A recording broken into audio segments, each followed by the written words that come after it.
He has lately been a point of reference, not so much because of the greatness of the God he says he serves, but because of the great lengths to which he goes with theatrics at the altar, as they have been termed.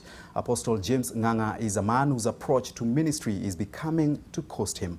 The Communications Authority has hit the Neno Evangelical Ministry preacher with a 1 million shillings fine for broadcasting indecent content.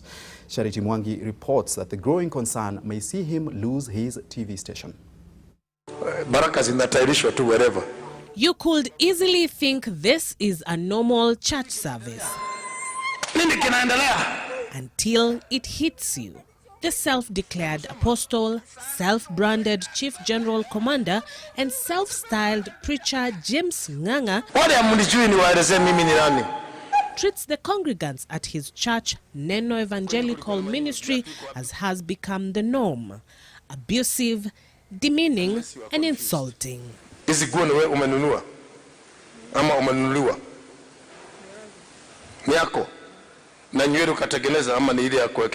Intimidation appears to be the sword he wields as he peddles fear lest in abuses.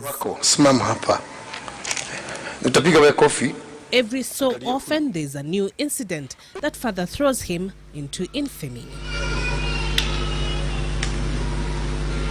The concern is that his theatrics are a poor representation of the person and character that men of the cloth ought to be robed in. Before you take care of the flock, you've got to take care of yourself. Many times we want to take care of the flock and not take care of ourselves. Now when I'm talking of taking care, I'm not talking of provision. It's looking at yourself. Am I pleasing to God? Ng'ang'a's recent misgiving was too provocative to ignore. In what was portrayed as casting out demons, the preacher exposed the nakedness of this woman, and it was live on his television station, Sasa TV. And the Communication Authority swung into action and slapped the slapping preacher with a 1 million shilling fine.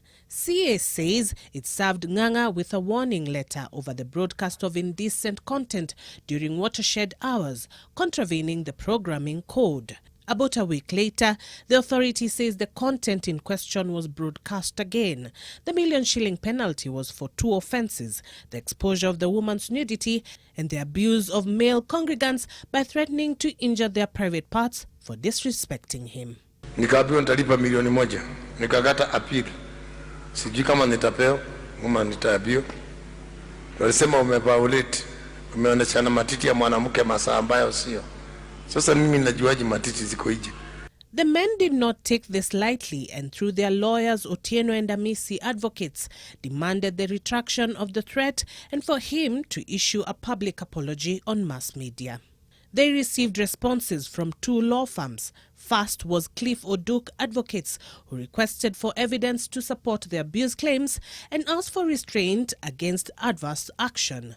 Before they could respond, they received another letter from CM Ongoto and Company Advocates, who termed the allegations as baseless and the demands as a way for the lawyers to seek cheap publicity and attention. The lawyers representing the offended male congregants say that they are looking at writing to the Communications Authority to ask it to shut down Ng'ang'a's station, Sasa TV, arguing that it is corrupting morals. That his flock religiously congregates at the church premises, despite all the red flags raised by many, speaks to the freedom of worship. One of the problems or the challenges that I have seen we are facing in the 21st century is a church or believers who never study the Word of God. They have been trained to depend on the pastor or to depend on the prophet. Ng'ang'a is no guest to the courts of controversy. However, his attitude and utterances speak of a man who is a law unto himself, and this has been said to be a contributor to his troubles.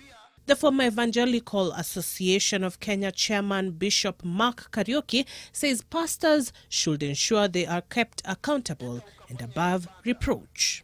I talked to the congregation and my wife passed on, and I told them, you know, I am vulnerable. So I want you to protect me.